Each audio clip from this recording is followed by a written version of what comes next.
Assalamualaikum warahmatullahi wabarakatuh.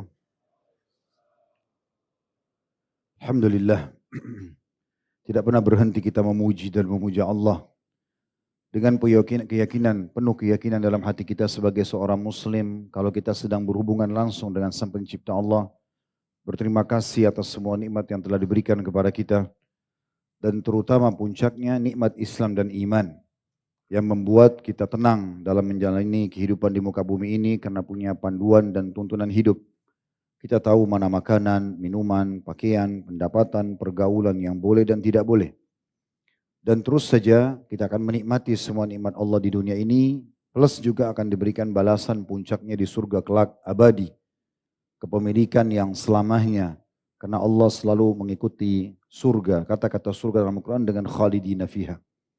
Ini nikmat yang sangat besar dan insya Allah termasuk kita duduk dalam masjid dan majlis ilmu ini, karena ingin lebih mendalami lagi nikmat besar ini yaitu Islam agar lebih padat lagi dan lebih luas wawasan kita serta juga lebih tebal iman kita kepada Allah Subhanahu wa taala dan alhamdulillah ini nikmat yang sangat besar. Selanjutnya kita panjatkan salam hormat kepada manusia yang paling pantas untuk dihormati, diidolakan, Nabi besar Muhammad sallallahu alaihi wa alihi wa sahbihi wasallam sebagaimana Allah telah perintahkan kita untuk mengucapkan salam hormat kepada beliau. Seperti biasa di pekan ketiga insya Allah setelah pekan pertama, pekan kedua kemarin kita membahas lanjutan dosa-dosa besar. Dan kita sekarang masuk ke pekan ketiga inspirasi hijrah. Kita akan berbicara dengan generasi muslim baik yang muda ataupun yang sepuh.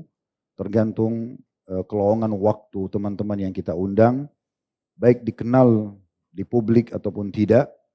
Kita akan coba datangkan dan mendengar kira-kira seperti apa sejarah hidup awal pendidikan dari background keluarga, kemudian kapan kira-kira mulai mengenal agama, hijrah, dan juga apa kiat istiqomahnya. Bagi yang biasa ikut tentu tidak asing lagi, dan saya sudah bahasakan tadi tidak harus selalu public figure yang sudah dikenal. Karena cukup banyak orang-orang yang tidak dikenal mungkin di media, tapi mungkin bisa menginspirasi kita untuk istiqomah di jalan Allah Subhanahu wa taala. Dan mungkin sekarang banyak sekali metode yang digunakan oleh generasi muslim ataupun umumnya generasi muda sekarang dengan podcast, dengan berbagai macam kegiatan dan kita mungkin menggunakan metode yang seperti ini. Kita tetap di masjid dengan retorika yang biasa digunakan dalam dakwah dengan tujuan memang tidak menghilangkan warna dakwah itu sendiri. Dan juga insya Allah pekan keempat nanti sebelum kita libur Ramadan, karena tanggal 26 pekan depan itu adalah pekan terakhir pengajian kita. Ada kemungkinan insya Allah kita akan bahas secara khusus tentang tema Ramadan terbaikku. Karena beberapa hari setelah itu kemungkinan besar tanggal 1 Maret kita akan masuk awal Ramadan.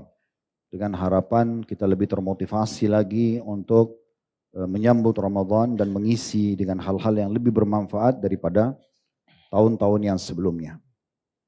Baik teman-teman sekalian, seperti biasa di pembukaan saya ingin memberikan sedikit tambahan mungkin. Saya melihat bahwasanya Allah masih memberikan kita kesempatan.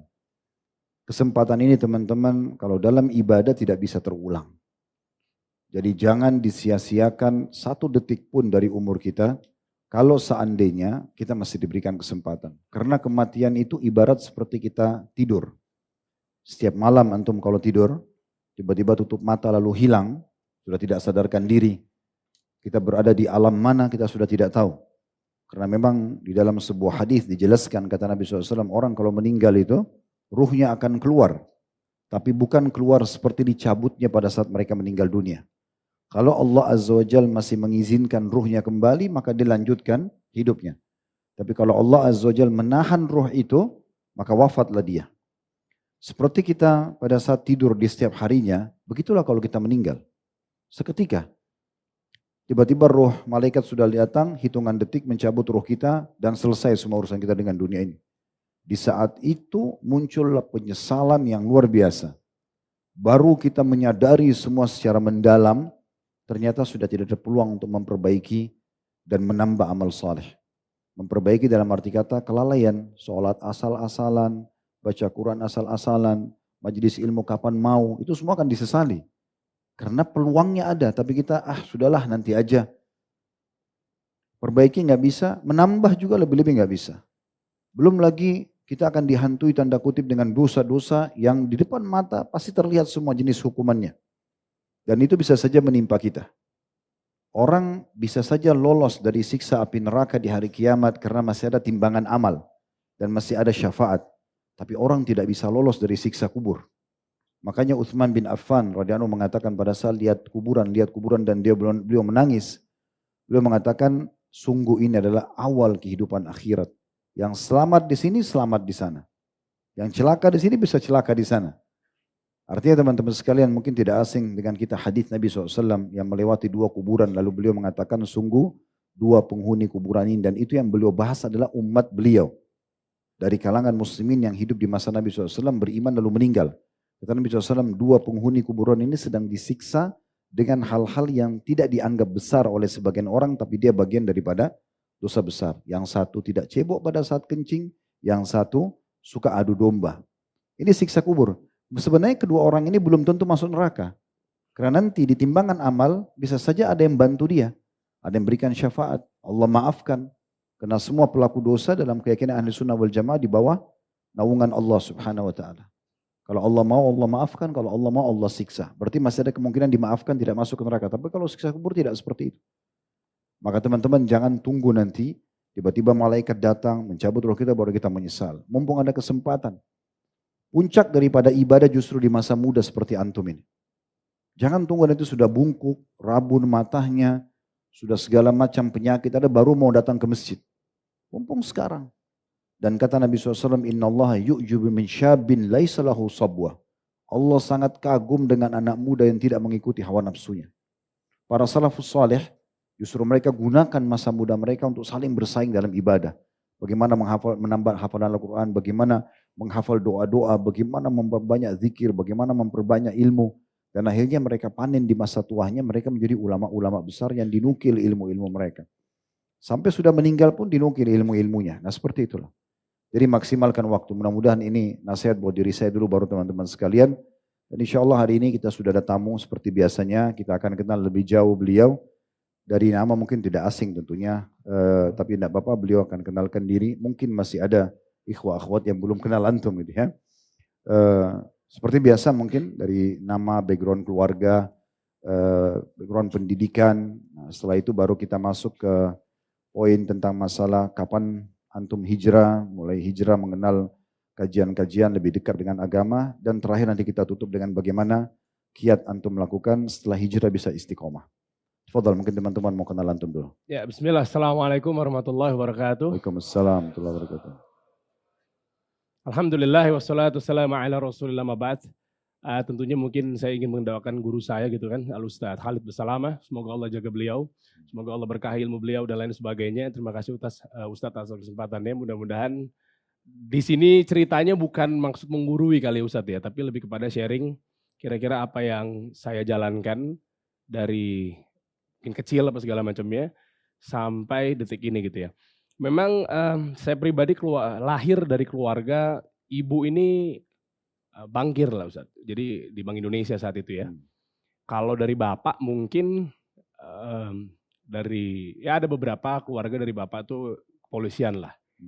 Nah jadi mungkin kalau dari mama mayoritas keluarga dari mama itu kerja di bank. Betapa bangganya mungkin anaknya pengen sekali misalnya dulunya kerja di bank apa segala macam. Karena memang adiknya, kakaknya itu nggak jauh-jauh dari Bank Indonesia.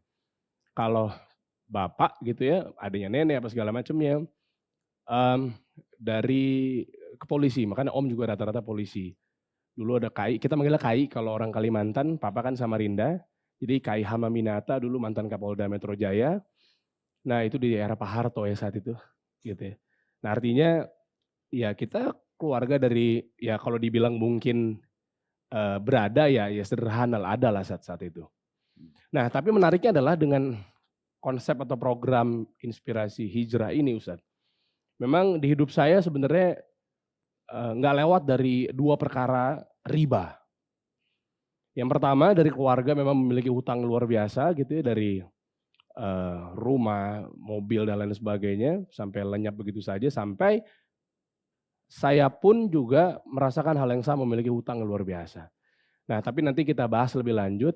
Intinya kalau SMA, ya SMA di 82 Jakarta, mungkin nggak tahu teman-teman ada yang satu alma mater sama saya. Nama saya Dery Yansa, panggilan saya Dery, gitu. Saya berdua loh Ustadz, saudara sama adik saya, selisih 4 tahun. Saya kelahiran tahun 89, milenial, adik saya tahun 93. Nah, di situ saya dari SMA negeri, SMA 82, memang dari tahun 2005 udah minatnya di dunia broadcasting, Ustaz. 2005 pulang sekolah, saya siaran. Masuk ruang siaran apa segala macam, sampai 2007 lulus SMA. Nah, di situ memang nggak pernah keluar dari dunia entertainment. Tadi antum sempat sebut masalah Kalimantan. Kalimantan. Orang tua dua-duanya dari sana? Papa Samarinda, Mama Siregar, Medan.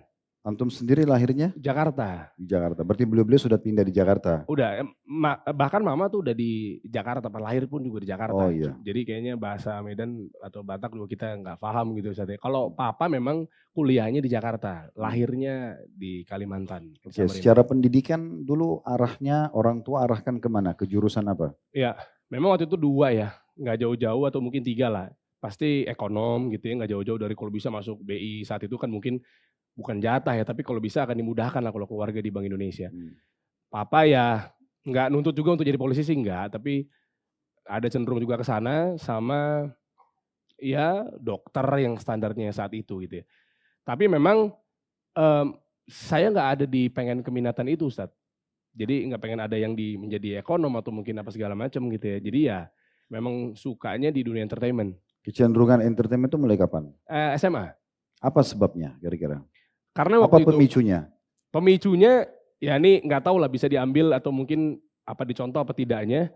Waktu SMA itu mungkin terkenal saya suka ya mungkin jarang masuk atau nongkrong apa segala macam. Jadi pemicu di SMA 82 itu ada satu program kalau ingin naik itu bisa prestasi lewat non akademis.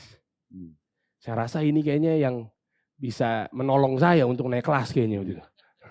Karena malas belajar maksudnya? Salah satunya, jangan dicontoh. Jadi kalau ngeband atau mungkin prestasi yang non akademis itu terus bisa maksudnya ada itu sampai terpublish itu dianggap prestasi? Iya. Secara nasional? Iya, secara nasional.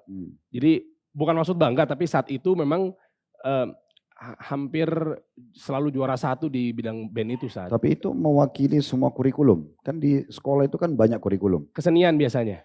Cuma kesenian. Artinya kalau ada prestasi kesenian di luar itu bisa mewakili materi kesenian gitu, kurikulum kesenian. Berarti masih banyak yang lain kan? Ada fisika, ada biologi, ada matematika. Iya. Cuma karena waktu itu tahu bahwa kayaknya di akademis nggak bagus-bagus amat, nggak pinter-pinter amat, jadinya ya kita ambil dari jalur itu Ustaz. Sembari nge-MC juga apa segala macam gitu. Oh dari SMA sudah? Dari SMA udah. Sempat kuliah? Ya di London School Public Relation. Jadi di London School itu ada 4 jurusan, yang saya ambil adalah komunikasi massa atau maskom ya, atau broadcast lah. Gitu, itu dari tahun 2007. Oh itu jadi sebabnya sekarang ada podcast gitu ya? Ah itu dia. Saya nggak pernah pindah industri Ustadz. Jadi mau kerja maupun apa direksi atau segala macam itu nggak jauh-jauh industrinya media. Jadi saya nggak pernah, kan biasanya mungkin kawan-kawan kita kan ada pindah industri ya. Di industri minyak atau ntar industri apalah. Gitu. Itu jurusan apa? Strata S1 atau diplom D3? Nah waktu itu kan pas tahun 2008-nya, setahun berjalan kuliah itu diajak ngeband Ustadz. Jadi lumayan berantakan. Dulu kami bilangnya student counselor ya di London School tuh. Jadi saya waktu itu kan kelas presiden, yaitu ketua kelas lah atau presiden kelas. Jadi yang penting sudah dapat gelar presiden ya? Iya betul. Jadi kalau di kampus tuh kalau jarang masuk agak lumayan dipanggil terus-terusan. Nah 2008 itu ada... Itu antum bangga dengan dipanggil terus-terusan? Enggak, bukan. Oh enggak. Maksudnya jangan dicontoh. Karena antum sempat sampaikan. Saya tidak bangga saat itu. Nah 2008 ada teman ngajakin ngeband. Musisi Ustadz, seangkatan sama Uki. Jadi kuliahnya dilanjutin tuh enggak? Enggak, tapi sekarang lagi lanjut kuliah lagi. Oke. Saya lagi lanjut ke... Akhirnya lari ke hobi? meninggalkan kampus gitu ya? Iya. Oke. Sekarang motivasi pada saat itu, apa targetnya, tujuannya apa, mau apa yang dikejar? Saat itu Ustaz. Ya saat itu. Oh cuan. Ya kan apalagi Ustaz? Cuan, kita udah. Ada orang kan mungkin hanya karena hobi. Dia ada duit, tidak ada duit, yang penting dia menunjukkan hobinya. Ada orang mungkin tadi karena uang, ada orang mungkin karena ini prestasi keluarga. Mungkin satu keluarga itu misalnya orang akademisi, dia mau juga sama gitu contohnya. Itu kan ada motivasi itu kan. Saya ke semuanya, jadi hobi yang dibayar Ustadz. Hmm. Jadi kalau bisa dua-duanya kan kenapa enggak saat itu. Berarti waktu itu ngeband? Ngeband. Ada yang lain?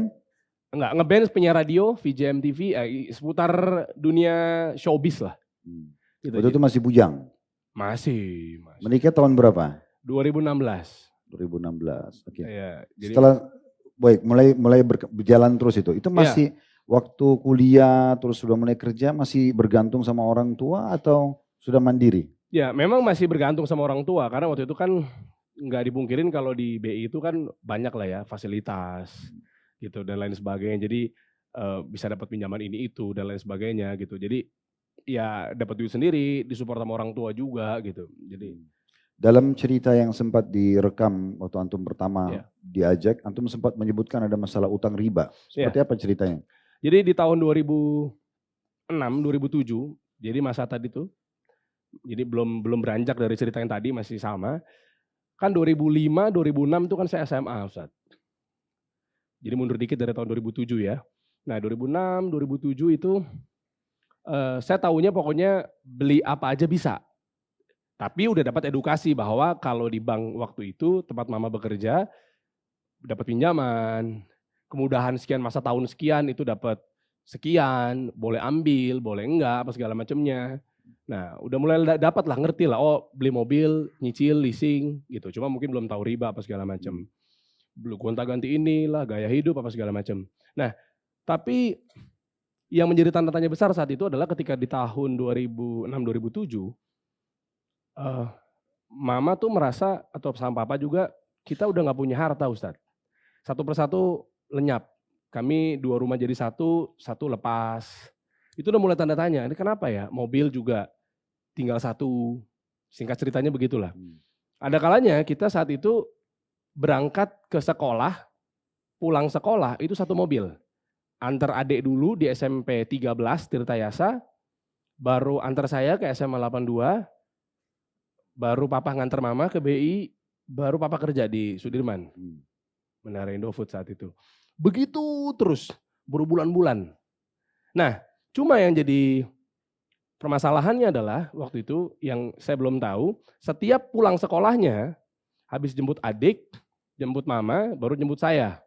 Atau mungkin ya rutenya nggak jauh-jauh lah, atau jemput saya dulu baru jemput mama kalau memang ada tambahan kerja gitu ya. Kami nggak pulang Ustadz. Itu di Jalan Hang Jebat, dekat Hang Tua itu kita selalu melipir mobilnya. Dari sore, berempat, ada bapak saya, ada ibu saya, ada saya sama adik saya. Rutinitasnya itu terus. Berhenti di bawah pohon besar, di Jalan Hang Jebat itu di pertigaan itulah pokoknya. Nah itu selalu begitu rutinitasnya. Sampai maghrib dan malam. Antum nggak bertanya kenapa harus berhenti di Belum tahu waktu itu. Karena SMA ya saya pikir ini nunggu temennya, nunggu siapanya gitu. Tapi yang saya hafalin adalah selalu ada telepon, kadang marah, kadang enggak gitu-gitu aja lah. Namanya juga mungkin SMA ya saya diam aja nungguin. Nanti begitu udah masuk maghrib atau mungkin jam-jam isya baru pulang. Dan itu memang dilakukan setiap hari. Mulailah bertanya, masuk ke bulan sekian gitu. Ini sebenarnya kita kenapa sih gitu. Nah ternyata hampir setiap hari kita didatengin debt collector Ustaz di rumah. Jadi perjuangan mama sama papa tuh luar biasanya begitu. Jadi ternyata di rumah kita nih disamperin orang-orang. Hampir setiap hari. Itu kenapa? Karena ada utang? Utang. Gaya hidupnya, mobil nyicil apa segala macam. Itu ditagih ini, ditagih itu. Setiap hari. Jadi kalau dilihat perjuangan orang tua saya saat itu, apa ya, luar biasa gitu Ustaz. Maksudnya sampai nggak pengen kita nih anaknya juga merasain gitu. Makanya kita stay di bawah pohon gitu, itu setiap hari Ustaz. Sampai kapan ini? Wah itu Ada solusi nggak waktu itu? nggak ada Ustaz, itu setiap hari bener-bener kita di bawah pohon gitu, inget banget momen itu Ustaz. Jadi apa ya, marah-marah, Oke, dimaki-maki orang endingnya tua. dari kejadian itu kan masalahnya antum sudah tahu nih, Iya, ternyata orang tua ungkapin ini karena utang segala macam. Apa endingnya itu? Setelah selesai itu apa? Ada solusi yang muncul? Misalnya mungkin dibayar dengan rumah, dibayar dengan mobil, dibayar dengan... itulah salah satunya kenapa memang saya ambil untuk berkarir itu untuk bantu lunasin utang orang tua. Ya habis, udah kita nggak punya mobil, apa segala macam gitu. Dan makan nasi tanpa lauk, kayak gitu-gitu. Akhirnya utang terbayar.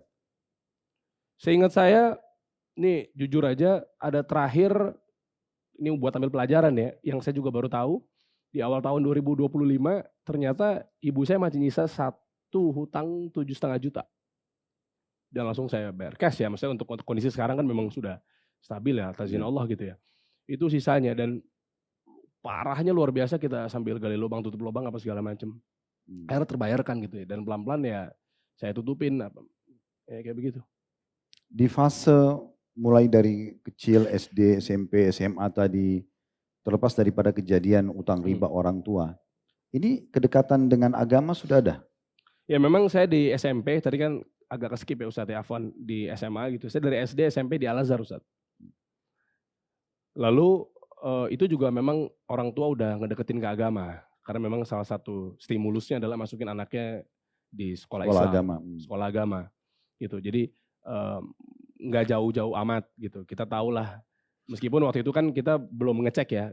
Setelah saya belajar sama Ustadz kan, perkara di dunia itu pada dasarnya boleh, sampai ada dalil yang melarang gitu kan. Kalau untuk perkara agama gitu kan pada dasarnya terlarang gitu, sampai ada dalil yang membenarkan. Itu belum tahu, jadi ya udah gitu-gitu aja sih Ustaz. Oke, sekarang terlepas dari masalah orang tua. Iya. Di antum sendiri mulai menggelutin kembali kan tadi ke band dan segala macam, di radio.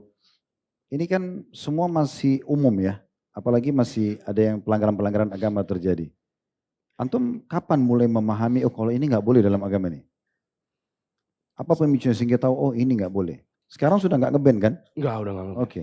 Pasti ada sebabnya dong antum tinggalkan. Iya. Oke. Sama dengan antum mungkin dulu di radio, mungkin melayani musik, atau mungkin apalah gitu. Ini yang membuat antum mulai tahu, oh ini nggak boleh nih. Apalagi sampai meninggalkan itu gimana ceritanya? Kapan? Di tahun 2017, itu kan hidupnya kan nggak jauh-jauh ya dari musik. Karena radio juga, penyiar juga musik juga kan muterinnya. Nah di tahun itu punya uang, tapi habis nggak karu-karuan Ustaz. Jadi buat gaya hidup, buat ini apa segala macamnya gitu. Yang lebih klimaksnya sebenarnya waktu itu pas nikah ya, 2016 kan nikah. Itu saya kaget ketika ada sebuah pengurusan apa segala macam buat rekening koran lah apa segala macam gitu ya. Karena kebutuhan masih sambil bantu lunasin utang orang tua. Di situ diskusi kan, titip ke istri bilang, lah ini kamu punya duit segini kemana? Karena kan setahun berjalannya kami menikah, itu ngelihat bahwa angkanya kan fantastis, terus tiba-tiba iya juga ya duitnya kemana? Duit habis nggak karu-karuan lah Ustaz. Nah itu belum menemukan definisi, oh ini berkah apa tidak, itu belum.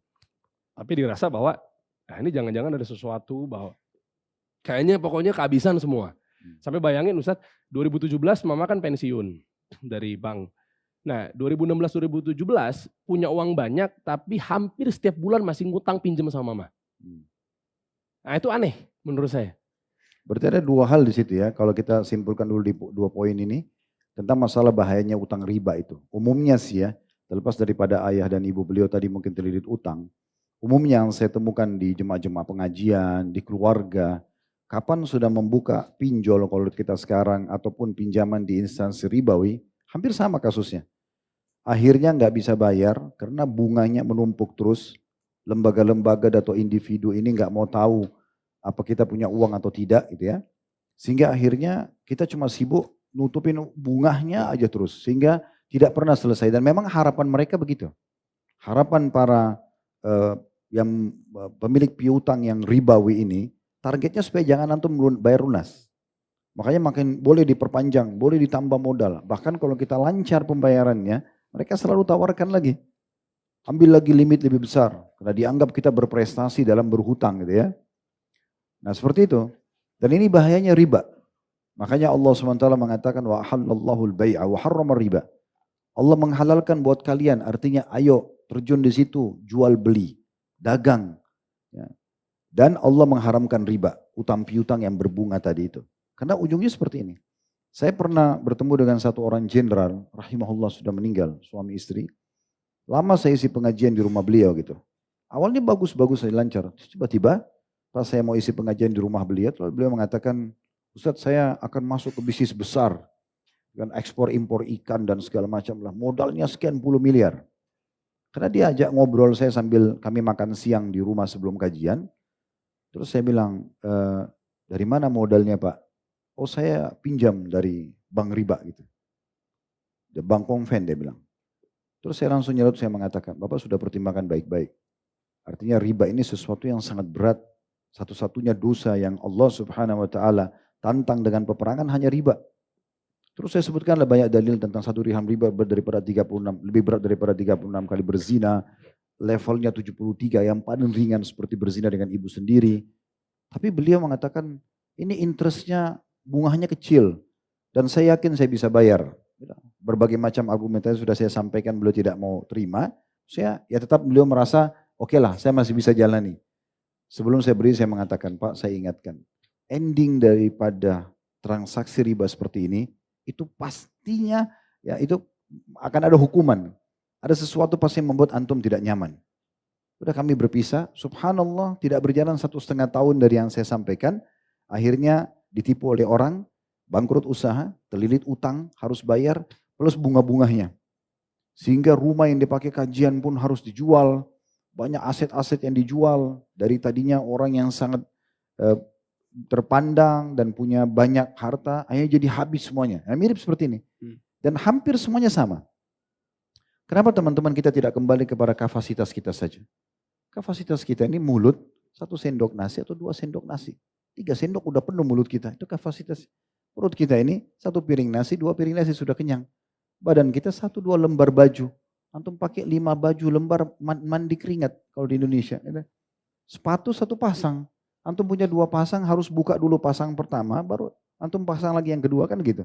Semuanya punya kapasitas. Kenapa enggak sebatas itu saja sehingga kita fokus pada halal?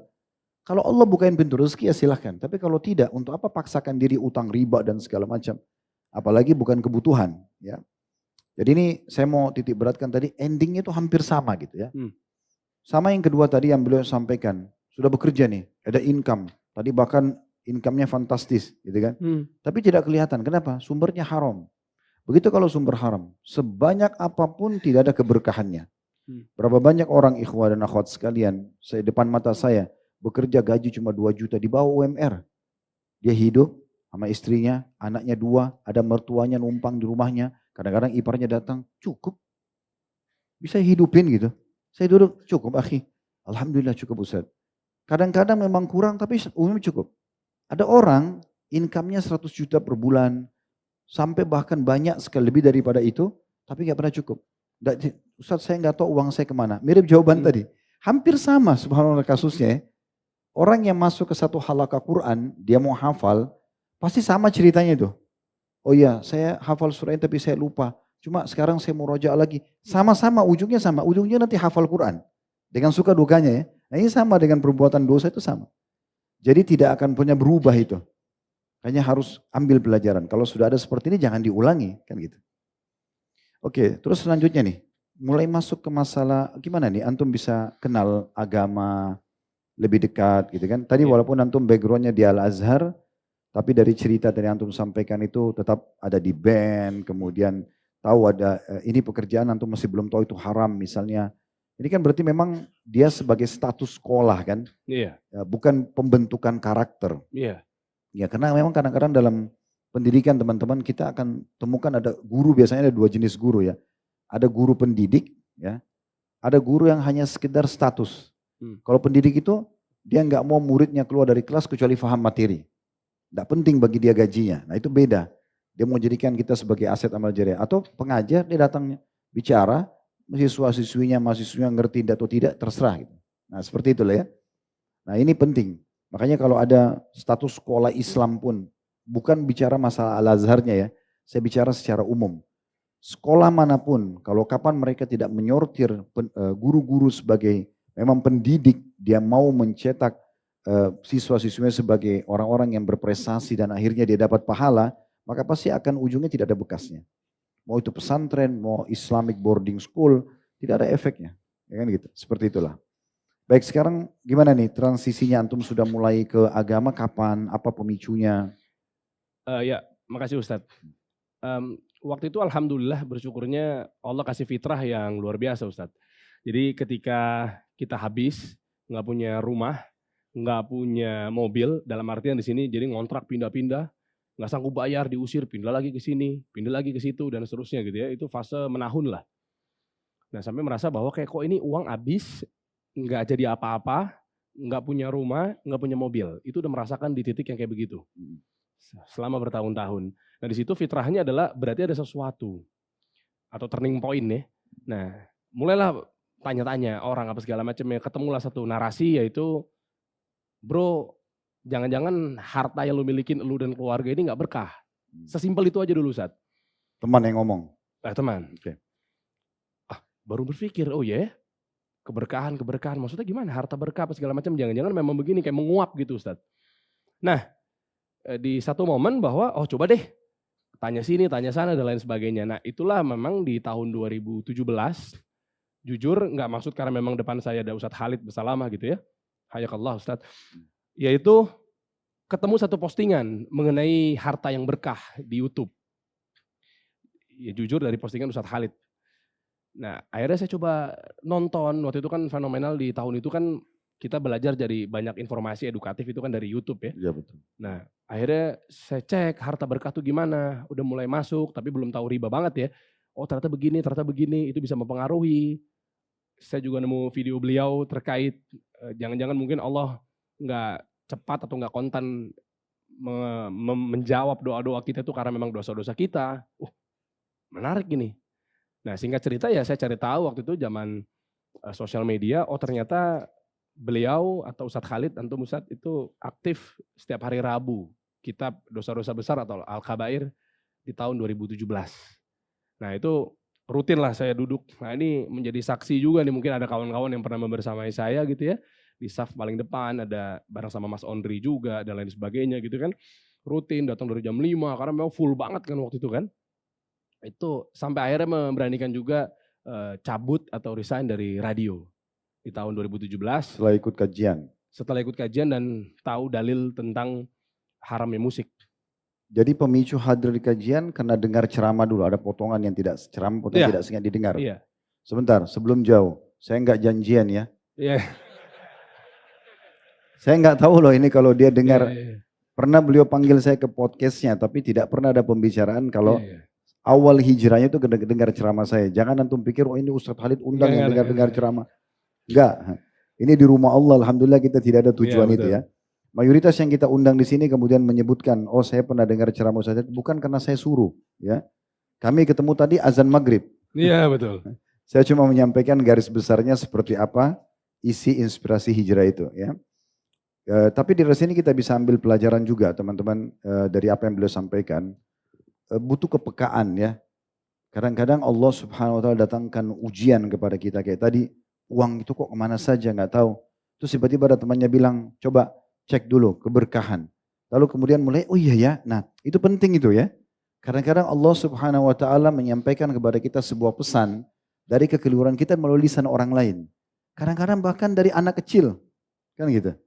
Pernah seorang ulama besar, dia kebetulan lewat di depannya seorang anak kecil yang pakai sendal dan licin waktu itu lagi musim hujan. Kakinya hampir kepleset anak kecil itu. Lalu orang alim ini mengatakan, hati-hati anak, jangan sampai kamu jatuh nanti kebentur. Anak kecil itu mengucapkan kata-kata di luar prediksi si alim ini. Dia mengatakan, wahai imam itu kalau kita kiai ustadz, kalau saya yang tergelincir dan kebentur, itu hanya kepala saya yang sakit. Tapi kalau anda tergelincir dari ilmu anda ucapin tapi kalau tidak praktek, itu akan berbahaya, balasannya neraka. Orang alim ini tiba-tiba kaget dengan jawaban anak kecil tadi. Dan dia karena sudah tahu teorinya, tidak perlu melihat siapa yang mengucapkan, Tapi informasi apa yang sampai? Mirip dengan kalau azan ya. Kita nggak usah lihat siapa yang mau azan kan. Kita tinggal dengar, oh hayya 'alas shalah, panggilannya Allah nih. Udah tinggal jawab, nggak perlu kita tahu ini muadzinnya saya kenal atau tidak. Kan nggak penting, kan gitu. Nah kepekaan ini penting sekali. Kadang-kadang dari sikap orang lain depan kita, kadang-kadang dari ucapan itu bisa kita ambil pelajaran. Tadi yang beliau lakukan sudah tepat itu. Jadi kalau sudah ada satu orang yang ingatkan, coba muhasabah ini, coba introspeksi diri di sini, maka kita ambil tuh poin penting. Ya. Kemudian tadi misalnya coba cari ceramah, karena memang yang membawa orang secepat kilat kalau saya bahasakan itu berubah total dari keterpurukan jauh dari agama dan banyak hal yang tidak ditemukan solusinya. Itu bisa berubah total, drastis itu tidak ada seperti agama. Agama itu satu kali kita dengarin ceramah, bisa membuat kita yang tadinya jahat 20-30 tahun berhenti seketika. Itu dengan dengar satu kali ceramah. Itu dahsyatnya ilmu agama itu dan wahyu bicara dengan hati manusia. Berapa banyak orang yang sudah 30-40 tahun buat dosa, tobat dengan satu kali dengar ceramah. Atau satu kisah, atau sepotong ayat, atau sebuah hadis gitu ya. Kalau kita tahu dan kita yakini seperti ini, bagaimana kalau kita setiap hari mencas dengan keimanan itu? Kan penting. Ya. Dan juga saya tidak tahu kalau beliau memang sering hadir dulu di Al-Kabair ya. Karena memang seperti ini Masya Allah orang ramai yang datang. Tapi bagi saya adalah Alhamdulillah Allah masih menggerakkan saya dimudahkan dan juga teman-teman untuk sama-sama hadir dalam majelis ilmu. Majelis kita atau majelis siapapun di antara asatidzah kita yang menyampaikan ilmu dan memang mereka punya referensi yang baik. Seperti kami coba gunakan buku-buku referensi jelas. Jadi kalau ada yang mau bertanya itu referensi di buku ini misalnya. Contoh itu sangat baik. Itu saja kadang-kadang sudah pakai referensi mungkin namanya manusiawi. Ada yang keliru, ada yang ini, ada yang itu. Perlu kita perbaiki sampai kami di kantor punya tim untuk kuisi. Coba direvisi lagi nih, ada yang salah nggak? Ini mungkin Abu Daud, ini Tirmidzi dan seperti itulah. Baik, setelah antum ikut pengajian nih. Ada yang antum merasakan enggak perubahan? Tadi kan antum merasa ada gangguan nih masalah income. Setelah hadir pengajian, mungkin ada satu pendongkrak yang sudah mulai tadi meninggalkan itu ya, band atau apa. Ada perubahan enggak terjadi di masalah income tadi? Nah, ini menarik ya Ustadz, tentunya pasti ada perubahan ya. Setelah memang ada fase yang kalau untuk ke step yang berikutnya itu berasa. Tapi nah ini mungkin ini nasihat buat saya pribadi juga mungkin buat kawan-kawan terkait luruskan niat. Nah ini waktu itu nih buat ambil ibroh atau pelajarannya aja buat teman-teman atau buat saya. Yaitu niat saya tuh Ustadz belum clear saat pengen tahu nih mencari agama dan lain sebagainya, dalil apa segala macamnya. Jadi roller coaster yang terjadi di Kalikunya, disclaimer bukan maksud untuk membandingkan dengan ke beliau gitu ya. Tapi artinya saat itu merasa bahwa niatnya salah Ustadz. Setelah mungkin belum lama-lama saya duduk di sini, niatnya nih kayak pokoknya saya pengen bener-bener total, pokoknya kejar, pokoknya luar biasa lah berubah apa segala macam ya. Mungkin kedengarannya nggak salah gitu ya. Tapi niat ini cuma pengen kayak pokoknya gue akan buktikan nih, pokoknya gue akan kejar lagi di cuannya nih, pokoknya begini-begini apa segala macam biar lebih mantap lagi nih. Nah, makanya fase itu sebetulnya saya sempat masuklah ke sebuah satu pemahaman yang bisa dibilang cukup bermasalah gitu yang ada di negeri ini gitu Ustaz. Nah, jadi begitu saya habis ngaji dari sini, mungkin niat saya salah, pengen lebih ini kayaknya biar lebih ngegas lagi nih. Nah, itu serampangan. Makanya kan Ustadz pernah mengajarkan juga bagaimana cara memilih guru apa segala macam. Nah, fase itu saya sempat masuk ke kepapar satu pemahaman yang bisa dibilang ekstrim lah di Indonesia. Karena memang niatnya yang salah. Tapi bukan dari masjid sini kan? Bukan Ustadz. Bukan Ustadz. Jangan dibilang saya yang ngajarin. Makanya tadi saya disclaimer dulu. Saya disclaimer dulu Ustadz. Supaya jelas dulu, karena antum bilang setelah duduk Al-Kabair tiba-tiba kena aliran sesatnya. Niatnya salah Ustaz. Makanya tadi Ana udah. Artinya dari masjid kena semangat agama. Keluar di luar sana. Nah itu perlu dijelasin tuh. Keluar dari majelis ini. Di luar sana kenal ya. Di luar sana saya cobain ke semua masjid-masjid kayaknya nih. Ini mana nih kalau istilah sekarang. Oh carinya yang lebih ekstrim. Yang lebih semangat lagi. Biar cepet dapat duitnya. Nah niatnya udah salah kan Ustaz. Bukan karena Allah kan. Apa kelompok itu sampein dulu. Jadi di tahun 2017 akhir sampai 2018 biar menemukan mantapnya pengajian saat itu, jangan dicontoh ya, tapi saat itu saya masuk di pemahaman waktu itu kami menyebutnya Daulatul Islamiyah Baqiyah, ISIS. Itu luar biasa Ustadz. yang mungkin saya sebut namanya untuk maslahat ya, karena memang jujur sekarang juga saya ada berkecimpung dengan bantu program pemerintah gitu kan. Artinya kita harus basmi terorisme gitu ya. Waktu itu saya ngaji dengan Aman Abdurrahman Ustaz. Nah, kalau mungkin teman-teman tahu waktu itu yang katanya disinyalir juga kepalanya yang pelakunya, otaknya bom Sarina. Artinya pada saat itu masuk bergabung di sisi itu karena pas masuk di pengajian merasa ingin dekat dengan agama tapi mau yang ekspres, lebih ekstrim. Lebih cepat, lebih ekspres cepat, karena biar ya. langsung kalau Mungkin istilah sekarang kan kalau udah pada lebih paham semangat, ayo kita mati syahid gitu ya. Iya betul. Hah? Jalan pintas gitu. Iya lagi. Itu alami tuh. Enggak, waktu itu kan Iya, begini Ustaz. kita bicara waktu itu, tenang aja. Iya. Antum sekarang Antum sekarang bukan kan waktu itu kan utang kan banyak Ustadz. Pengen cepet dapat cuan. Niatnya salah, makanya kan anak disclaimer niatnya salah. Jadi pengen cepet dapat duit. Udahlah stres, dorongan sana sini. Tapi sebentar, Antum kan sudah berbaur di situ. Pemikirannya beda kan sama di sini? Enggak, udah beda. Alhamdulillah. Beda. Nah, jangan sampai kita dituduh ISIS juga nih. Iya, enggak.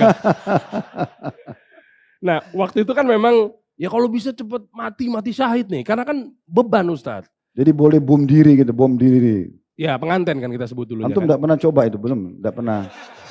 Maksudnya disuruh. Itu ada ceritanya Ustadz. Ada ceritanya. Nih buat biar teman-teman tahu gambarannya bahwa sesatnya kelompok itu Ustadz. Nah ini kita buka di sini ya. Saya akan bongkar di sini. Udah berani saya. Tahu backingan saya siapa? Bapak Presiden Prabowo. Aman. Dan juga menteri-menteri yang terkait dalam hal ini. Karena beliau sekarang masuk di pemerintahan, nanti kita singgung itu. Oke. Muka-muka kayak gini mau bilang podcast rezim kan mesti kan?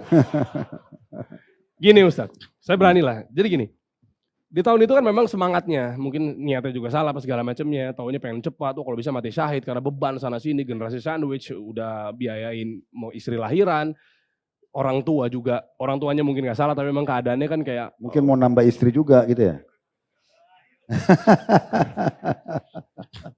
Tayangan ini live ya.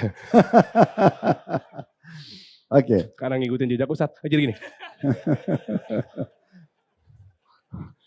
Jadi saat itu memang semangatnya luar biasa sehingga menemukan satu pemikiran bahwa doktrinisasi yang saya dapat, iya juga ya. Rasulullah SAW berjuang menegakkan bendera yang bukan warnanya merah putih. Tulisannya adalah kalimat tauhid. Kok nyampe di sini, detik ini kok benderanya merah putih? Berarti Rasul salah dong. Tolong jangan dipotong bagian itu ya. Artinya, iya juga ya. Masuklah pelan-pelan. Doktrinnya di situ. Doktrinnya lewat Instagram waktu itu, mohon maaf kalau ada kesamaan nama akun, tapi kalau misalnya ini masih ada kan minimal kita aware ya. Waktu itu ada satu akun namanya Lampung Bertauhid. Saat itu, kalau ada kesamaan nama, dipastikan ini nggak ada maksud ke sana ya. Lampung Bertauhid saat itu waktu itu memosting cerita atau mungkin gambar tentang Raja Salman yang katanya ini negara Saudi sudah berubah, negara Saudi udah begini apa segala macamnya. Semangatnya saya komen, jangan so tahu. Ini maksudnya apa? Jadi netizen lah saya saat itu. Nah terus tiba-tiba orang itu bilang kalau mau tahu fakta-fakta lebih dalam mengenai negara Saudi yang sudah berubah, negara Saudi sudah nggak jelas apa segala macam, ayo kita ngobrol di DM. Orangnya memperkenalkan diri namanya Muhammad saat itu. Nah waktu itu kita ngobrol di DM apa segala macam, panjang lebar, kita debat sana debat sini. Akhirnya kalau mau tahu lebih detail, ada video yang lebih panjang, coba minta akun Telegramnya. Pelan-pelan dia masukin ke akun-akun saya lah saat itu. Masuklah kita Telegram, liatin video-video panjang tuh. Tentang Saudi udah berubah, Saudi udah jadi negara kafir saat itu. Orang itu bilangnya begitu. Make sense juga nih. Sampai akhirnya masuk satu momen yang memang dia mengeluarkan dalil. Mengenai, bro, negara ini dibuat dengan apa ya? Maksudnya gimana? Ya undang-undangnya hukumnya. Oh ya dengan undang-undang UUD 45. Oh berarti kalau gitu Nabi Muhammad SAW salah dong. Karena beliau menegakkan negaranya negara berdasarkan hukum Allah. Yang buat siapa ini? Oh ya mungkin founding father kita. Atau mungkin Bung Karno saat itu, lanjut Pak Harto dan seterusnya gitu ya. Oh berarti kalau gitu manusia lebih unggul dong dibanding Allah. Karena buatannya UUD 45, hukum yang berjalan di negeri ini adalah bukan negara Islam, bukan negara khilafah. Ngeri itu Ustaz. Oh iya juga ya, udah makin masuk tuh, dia lewat situ. Akhirnya dipancing lagi sama dia. Oh berarti kalau gitu barang siapa yang berhukum dengan hukum buatan manusia, kira-kira Kafir. gimana? Kafir. Dahsyat itu. Mulai masuk apa segala macamnya. Baru dikenalkan istilah togut. Dikenalkan dengan monyet-monyet berseragam coklat. Wah masuk tuh pelan-pelan. Satu persatu. Ternyata kalau dipikir, iya juga ya. Nah disitulah akhirnya memantapkan diri saat itu bahwa oh ini loh. Tentang pengajian yang benar. Kenapa? Karena memang ngaji ini udah bener-bener gak bahas kalau di istilah kita kan fikih, furu gitu loh. Akhirnya waktu itu sudah tinggalkan Blok M dong? Pindah ke pengajian sana? Tanpa mengeras hormat, iya Ustaz. Nah itu bagus, menguatkan. Sebab dipastikan di sini bukan. Oh iya benar. Karena kan isi kajiannya kalau yang sampai saya pernah dikafirin juga nih. Oh iya pasti Ustaz. Saat itu. Ya saat itu. Saat itu. Ya. Jangankan Ustadz, naudzubillah nih, orang tua saya, mama saya, papa saya, istri saya, adik saya kafirin Ustaz. Bahkan waktu itu orang nomor 1 di Indonesia, Bapak Jokowi, semoga Allah jaga beliau, itu saya kafirin juga. Kan jelas negaranya kan negara kafir, waktu itu saya bilangnya begitu. Subhanallah ya. Nah ini makanya contoh nih ya. Oke sekarang sebenarnya bukan kita tidak mau lebih dalam apa yang terjadi pada saat itu. Kita mau endingnya nih. Antum berjalan nih, kira-kira berapa tahun di kelompok itu kemudian antum baru tahu nih, oh ternyata ada yang salah. Dan apa sebabnya kira-kira? Jadi waktu itu kurang lebih 1 tahun lah berjalan kan ke 2018an itu. Nah 1 tahun itu. Udah semangat mau bom diri apa segala macam? Iya, karena waktu itu anak saya lahir. Jangan sampai mau coba-coba dulu ditamrin atau. Enggak. Di tahun 2017, di tahun 2017 itu memang pengen berangkat waktu itu Ustadz. Karena anak saya lahir, anak saya yang pertama.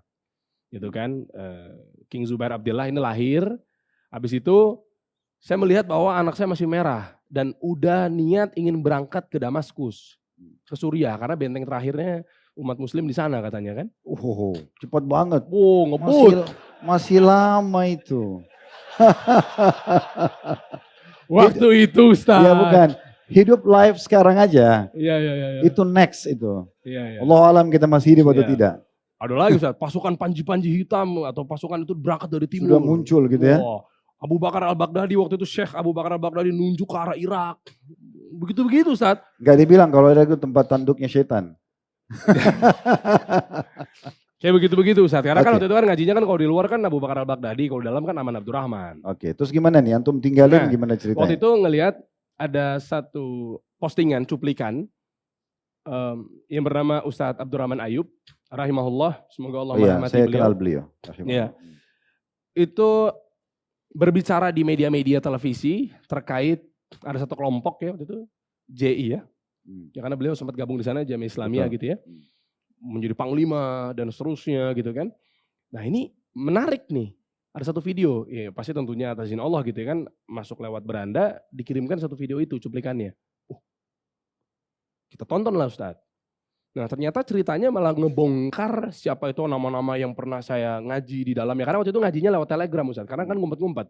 Ini agak kelewat ya, ini mungkin saya agak mundur dikit. Waktu itu kami bisa ngaji di dalam Telegram, itu disumpah 2 hal agar bisa masuk dalam situ. Lewat si agen yang bernama Muhammad ini Ustadz, si oknum ini. Yaitu yang pertama bersumpah bukan antek-antek pemerintah suruhan Jokowi saat itu. Dan yang kedua adalah bersumpah akan berbaiat pada Abu Bakar al-Baghdadi. Itu 2 itu saya kirimin voice note. Jadi memastikan kalau nerima voice note saya itu yang dulu ya. Karena kan ngirimnya lewat voice note Ustaz. Itu dulu ya. Ini sudah taubatan nasuha ini. Ya Masya Allah, amin ya Rob. Oke. Nah kayak gitu, jadi itunya akhirnya bisa ngaji di dalam. Oke, sekarang kan antum dengar nih sama Ustadz Abdurrahman terus. Nah ternyata nggak berhenti di situ, saya kirim potongannya ke orang ini. Ternyata yang mengejutkannya adalah Muhammad ini bilang bahwa ya akhi dia sudah murtad. Sayang banget padahal udah di jalan yang benar tadinya. Dimurtadin. Nah panjang lah. Akhirnya saya menemukan, saya kumpul-kumpulin video-video termasuk, bukan karena lagi-lagi Ustadz ya. Terus masuk cuplikan video Ustadz yang membahas mengenai ISIS kalau tidak salah waktu itu Ustadz. Ustadz pernah ada potongannya kalau nggak salah di Blok M juga. Itu mengenai propaganda dan seterusnya. Nah itu anak kirimin ke Muhammad ini. Ustadz Abdurrahman Ayub anak kirimin, Ustadz Halid Basalam anak kirim dan juga Ustadz-Ustadz yang terkait yang membahas mengenai fenomenal ISIS ini gitu ya. semuanya dimurtatin. Jadi nggak cuma saya doang yang memaafkan beliau saat itu.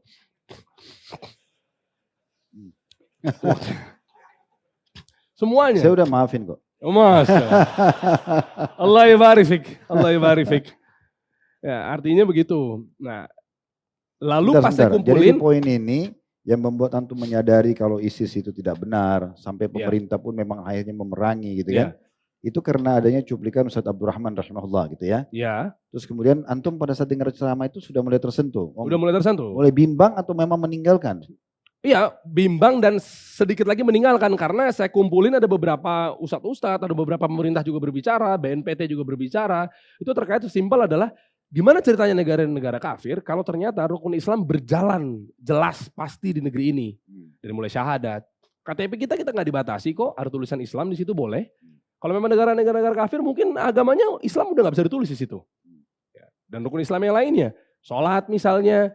Gitu kan, azan berkumandang kok di masjid-masjid, kita nggak perlu ribet-ribet ngukur matahari ini udah masuk belum ya, waktu Ramadan puasa juga ada haji, di keker kok hilalnya, kita nggak repot-repot juga gitu kan, ngecek gitu kan, wah ini pakai teropong beli gitu kan di marketplace, oh udah hilal belum ya gitu, nggak capek gitu Ustaz. Umroh haji juga diurusin, kita ada travel yang luar biasa gitu kan, ada satu travel yang Masya Allah tabarakallah namanya Uhud.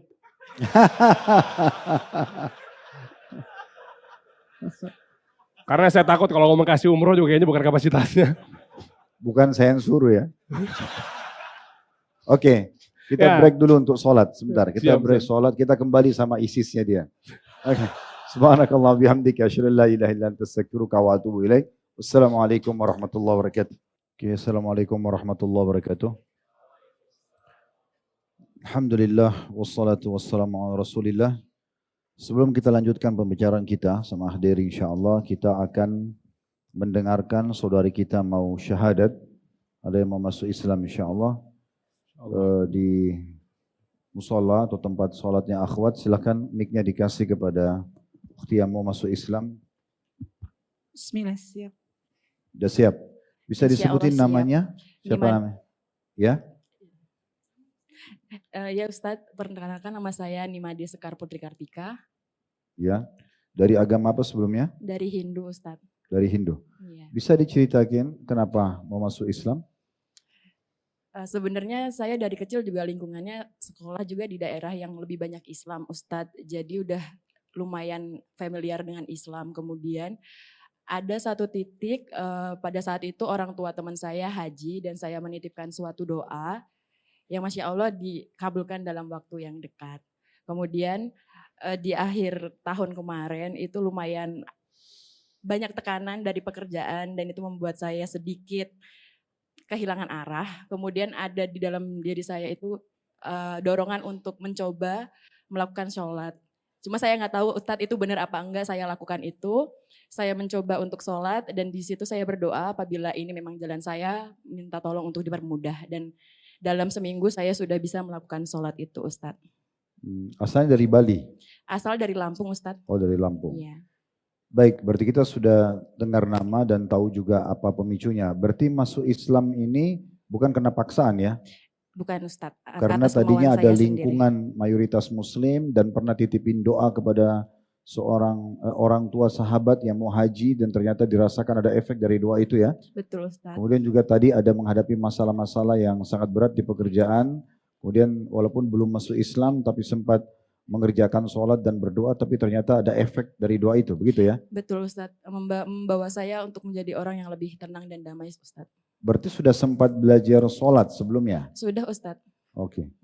Baik, ada pemicu lain mungkin dibaca buku atau selain permasalahan tadi? Ada beberapa dari Instagram sih Ustadz ngelihat postingan teman-teman yang umroh dan ada beberapa orang yang umroh dan menceritakan keajaiban pada saat melaksanakan umroh tersebut. Dan itu sedikit menggetarkan hati saya Ustadz. Baik. Kalau begitu saya akan pandu syahadat dalam bahasa Arab dengan terjemahannya nanti.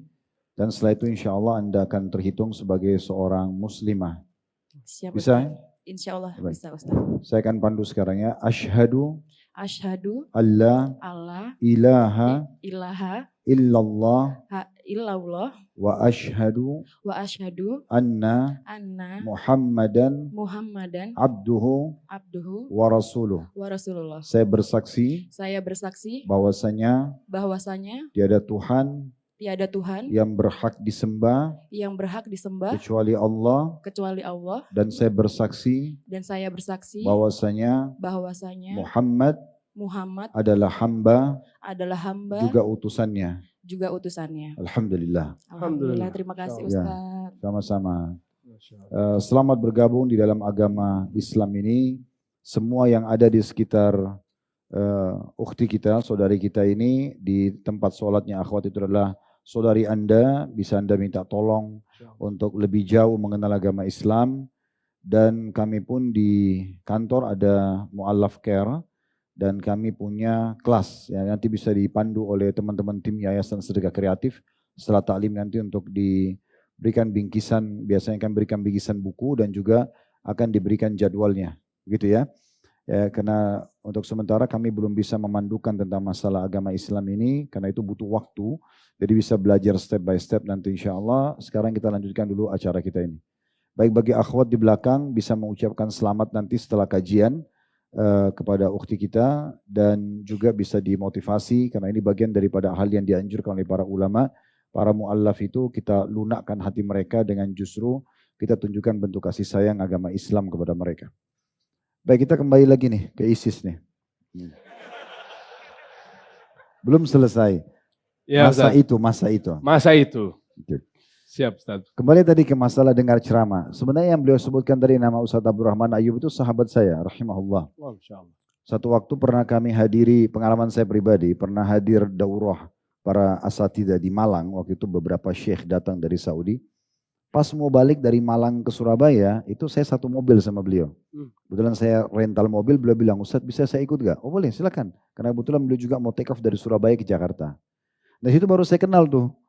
Ya, beberapa tahun sebelum beliau meninggal gitu. Beliau cerita lah panjang lebar bagaimana backgroundnya dari ISIS, apa itu ISIS dan segala macam pemikiran-pemikiran yang mengkafirkan pemimpin muslim, menganggap negeri-negeri yang tidak berhukum dengan hukum yang mereka anggap ya itu harus diterapkan misalnya, maka itu adalah togut. Togut itu berarti yang disembah selain Allah gitu kan, dan segala macam lah syubhatnya. Bahkan dia sempat menjadi menteri kalau nggak salah, menteri di negara mereka, negara angan-angan ini ya, belum ada negaranya gitu ya. Akhirnya sampai dia dapat hidayah karena dia berdebat dengan seorang syekh di Australia waktu itu, dan akhirnya dia dapat hidayah lah ya, dia dapat hidayah. Akhirnya dia mulai semenjak itu gencar untuk menyampaikan dan mengingatkan baik kerjasama sama pemerintah ataupun dengan para asatidzah. Dan ini sekaligus juga kita ingatkan teman-teman, terutama anak muda ya, apa yang terjadi pada hari tadi, karena beliau tadinya jauh dari agama. Afwan anda bahasakan ini ya, maksudnya belum sekental sekarang gitu ya. Terus kemudian hadir di pengajian, biasanya memang begitu. Kalau kita tadinya kosong dari agama, begitu datang di pengajian, dengarin sebuah ayat, sebuah hadis, sebuah kisah, kita jadi semangat sekali. Nah semangat ini harus dikontrol. Harus tetap ke tempat-tempat taklim yang benar. Jangan tadi dengan semangat besar akhirnya mau cari, kayaknya pengajiannya Ustadz Halis soft banget nih ya. Saya mau yang bante-bante deh gitu ya. Gitu gak? Iya waktu itu Ustaz. Ya, itu bicara waktu itu. Iya. Ini belum di closing ini, belum. Ya, belum. Masih panjang ceritanya. Kan begitu, jalan pintas. Karena salah satu doktrinnya itu kan mau jalan pintas ke surga enggak? Ya udah, bom di sana, bom di sini. Bunuh diri pun dianggap itu sah. Padahal tidak dalam Islam dianggap jihad kalau bunuh diri gitu kan. Dan sudah sering kami ingatkan dalam pengajian masalah ini ya. Itu pun masih ada juga yang menisbatkan seakan-akan bagian kita bagian daripada mereka. Padahal sama sekali bukan. Gitu ya. Jadi teman-teman sekarang saya mengajak diri saya dan teman-teman semua. Terus doakan pemimpin-pemimpin muslim. Dimulai dari pemimpin negara kita, presiden dan semua jajarannya. Yang sekarang memimpin dan yang sudah meninggal sebelumnya. Kalau bukan karena jasa mereka, apa antum bisa duduk di masjid ini? Yang selalu digoda oleh syaitan ini yang kita cari kekurangan orang. Kalau kita tanya diri kita sendiri, kita banyak kekurangan enggak? Saya sering sampaikan teman-teman, coba renungin ya. Kalau kita punya, yang sudah menikah pasti tahu itu. Misalnya punya seorang istri dengan 2 orang anak aja. Bagaimana repotnya kita sebagai laki-laki ya, harus memenuhi kebutuhan 3 orang ini. Cari nafkah, makannya, tempat tinggalnya, transportasinya, keamanannya, pendidikannya. Belum kalau sakit. Kalau punya 5 anak lebih berat lagi. Poligami lebih berat lagi. Karena harus urus 2 keluarga, 3 keluarga itu kan lebih berat. Mengurus ini saja itu sudah cukup menyita waktu kita. Bagaimana orang kalau ngurus negara ini? Saya melihat kalau ada presiden muslim masih bisa senyum, masih bisa jalan, itu luar biasa loh. Di bawah kantor kami sekarang kurang lebih ada 225 orang yang bergabung, yang bekerja bersama-sama bergerak di perusahaan ini yang Allah amanahkan. Itu aja teman-teman HRD membantu, ada finance membantu, ada accounting membantu, ada banyak situ, ada GM yang membantu ya.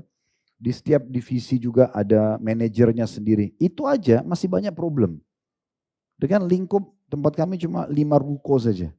Saya kadang-kadang merenung, mikir bagaimana ya seorang bupati, seorang wali kota, gubernur, apalagi kalau sudah sampai jajaran presiden. Ikhwas sekalian akhwat, bertakwa kepada Allah SWT. Jangan suka cari kesalahan orang. Kadang-kadang kita kalau lihat sempurna fisik orang ini, setan membuat kita cari apa yang lemah di fisiknya itu. Rambutnya sudah rapi, pindah ke kupingnya, pindah ke matanya, harus ada salahnya. Dan yang uniknya salahnya itu yang dipegangi, dilupain yang lainnya. Kita bisa tentram dan aman di negara kita ini. Antum bisa kumpul pengajian begini, bisa kita bisnis, bisa kita berumah tangga. Dan negara kita ini masih terkenal negara yang murah untuk bisa hidup. Kita bisa makan nasi uduk hanya dengan 5.000 rupiah bisa hidup gitu ya. Mungkin di negara lain belum tentu bisa gitu. Itu aja antum bisa nikmatin 1 kali makan, bisa menghirup oksigen di negara yang merdeka, itu sudah cukup. Teman-teman di Palestina susah, mereka di Syria sebelum mereka kemarin merdeka ini, ya itu mereka pungutin bekas makanan dari pasir, dari sampah. Terpaksa mereka ada yang makan bangkai. Ini semua jasa perjuangan gitu. Antum kalau mau jalankan sunnah Nabi SAW dan perintah para ulama, doakan para pemimpin supaya dapat hidayah. Kekurangan mereka Allah sempurnakan, gitu kan? Dan ucapkan supaya Allah berikan balasan kepada mereka karena jasa yang mereka sudah berikan. Bukan hanya yang sedang berkuasa, yang lalu-lalu pun begitu. Tidak usah lagi dikenang kesalahan orang karena semua orang punya kesalahan. Tapi lihat jasa mereka. Turun-temurun mereka estafetkan negara yang dijaga kemerdekaannya. Maka doakan mereka teman-teman sekalian. Daripada kita selalu bilang lenserkan, turunkan, apalah tadi istilah togut dan segala macam. Lebih baik kita doakan. Karena yang kami pelajari jumhur ulama sepakat gak boleh mengkafirkan pemimpin muslim. Bahkan individu muslim gak boleh dikafirkan. Kecuali tegak padanya betul-betul hujah, dia menyatakan murtad dari agama Islam, ada perbuatan yang dilakukan kekufuran dan sudah diingatkan tidak mau dengar, itu berbeda hukumnya. Itu pun yang berbicara para ulama-ulama, bukan sembarangan kaum muslimin. Ya. Jadi hati-hati generasi muda muslim karena kadang-kadang kita karena semangatnya mau ambil jalan pintas. Ya. Itu yang bom-bom dirinya sampai mati itu kena jalan pintas. Antum lihat waktu terjadi bom tuh di Jakarta Pusat. Motivasi videonya saya lihat diputar kan di TV-TV nasional. Itu kenapa? Dia bilang, ini nanti kalau video ini sampai kepada istri saya, anak saya, ketahuilah saya sudah di surga. Berarti kan ada doktrin itu kan. Dia bom dirinya dia sudah masuk surga. Dari mana ini? Fatwa ulama itu bunuh diri. Itu. Ini karena kurangnya ilmu. Ini berbahaya sekali. Jadi syubhat ini hati-hati ya. Jadi orang juga jangan terlalu tolilir, terlalu anggap remeh agama sehingga terus dalam kemaksiatannya, zinahnya, ribanya, segala macam. Jangan juga terlalu ekstrim berlebihan, akhirnya antum keluar dari rel, gitu kan? Tidak mau mengambil yang dijalankan oleh Nabi SAW. Apa dikatakan oleh Aisyah?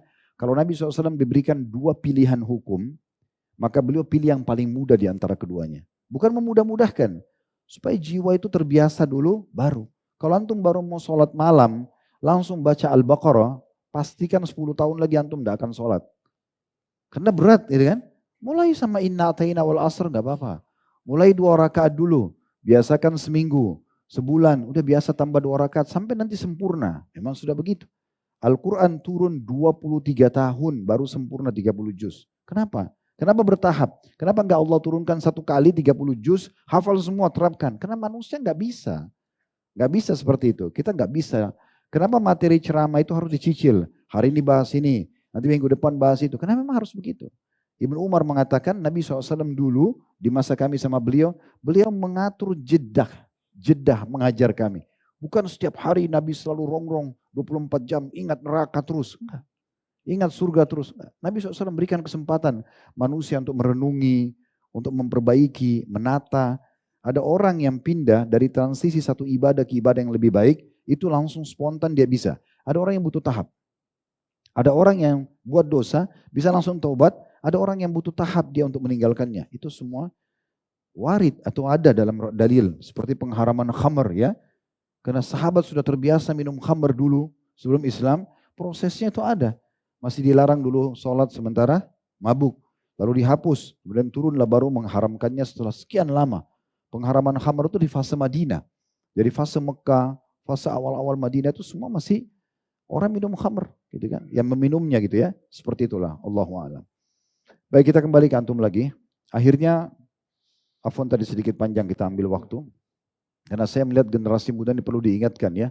Jangan sampai semangat antum itu terarahkan pada yang salah. Apalagi sampai memusuhi pemerintah, ini harus berhenti secara total ya.